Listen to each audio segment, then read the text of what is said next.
Bonjour chers frères et sœurs et amis dans le Seigneur. Après avoir passé une semaine sur les pas de Jésus, nous abordons cette semaine un nouveau thème qui s'intitule « Transformés par l'amour de Dieu ».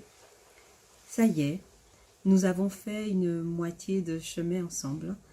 Les 50 premiers jours sont maintenant derrière nous et je suis toujours aussi ravie de partager avec vous ce temps précieux de prière, des 100 jours de prière avec Espérance TV en partenariat avec l'Institut de la Voix de l'Espérance. Aujourd'hui, jour 51 donc, qui s'intitule « L'engagement de Dieu ». Et pour appuyer cette méditation, nous allons étudier le texte de Romains 5, verset 8. Mais voici comment Dieu prouve son amour envers nous. Alors que nous étions encore des pécheurs, Christ est mort pour nous. Mes amis, quelle belle nouvelle! Christ est mort pour nous. Mais c'est extraordinaire. Ce que nous apprenons dans ce verset, c'est que cette action est faite sous l'instigation de Dieu lui-même. C'est Dieu lui-même qui s'engage pour sauver l'humanité. Aussitôt que le premier homme a péché, Dieu s'engage pour sauver l'homme. Cette décision n'a pas été faite à la croix. Non, Dieu n'a pas attendu que l'homme se dépatouille dans son marasme pour dire « bon, il a assez lutté et donc je vais venir à son secours et je vais le sauver ». Non, Dieu s'est engagé dès la fondation du monde pour sauver l'homme. Ce plan de salut a été décidé par Dieu dès le début de l'histoire humaine. Nous retrouvons cela dans le livre de la Genèse au chapitre 3, verset 15. Je mettrai inimitié entre toi et la femme, celle-ci t'écrasera la tête et tu lui blesseras le talon. Encore une fois, je vous invite, après la méditation, de vous plonger dans cette belle histoire de la Bible, cette belle histoire de l'amour de Dieu pour nous.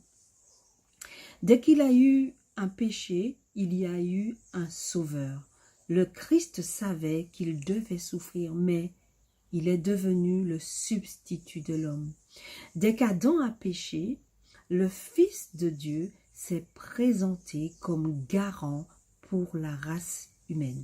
On trouve ceci dans les lieux célestes, page 13. Quand Adam et Ève ont péché, c'est Dieu qui, malgré avoir été rejeté et offensé par le péché de l'homme, a fait le premier pas vers l'humanité. Il est venu avec une attitude de grâce, de pardon et avec la promesse que Jésus écrasera le serpent, Satan, et deviendra à ce moment-là le sacrifice pour le salut de l'homme. Le Christ marche toujours avec vous, avec cette même attitude. Il est attaché à vous et à votre salut. Allez-vous courir dans ses bras aimants aujourd'hui et accepter son sang purificateur et sa justice? Oui, l'amour de Dieu est lié à une chose importante, l'engagement de notre Dieu. Cet engagement va au moindre détail dans notre vie quotidienne. Et ceci nous donne l'occasion de louer notre Seigneur pour le remercier des gestes de salut que nous vivons au cœur de cette pandémie.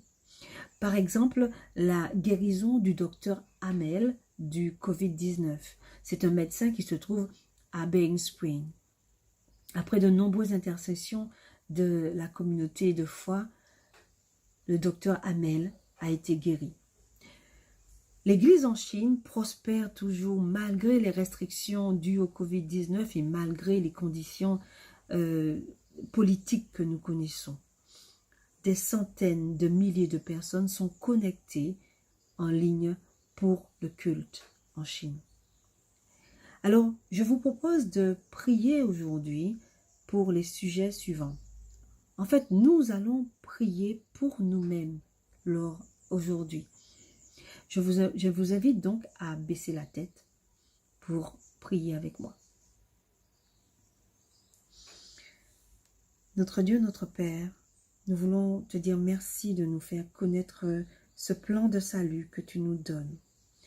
Nous voulons te prier de nous permettre de saisir ton amour infini et d'accepter d'être sauvés par toi.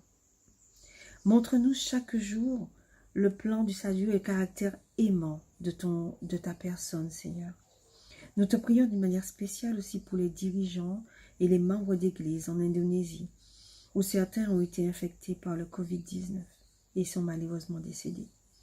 Nous prions pour la Papouasie-Nouvelle-Guinée, car le pays n'est pas suffisamment équipé pour gérer une pandémie massive du Covid-19.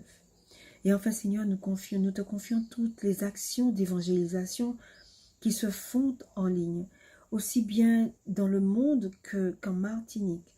Et tu permets ainsi, Seigneur, que l'évangile soit prêché. Nous te prions pour que nous continuions avec ce dynamisme et que nous continuions à parler de toi autour de nous. Nous te remercions infiniment pour l'amour que tu nous portes et nous te demandons de nous pardonner nos fautes.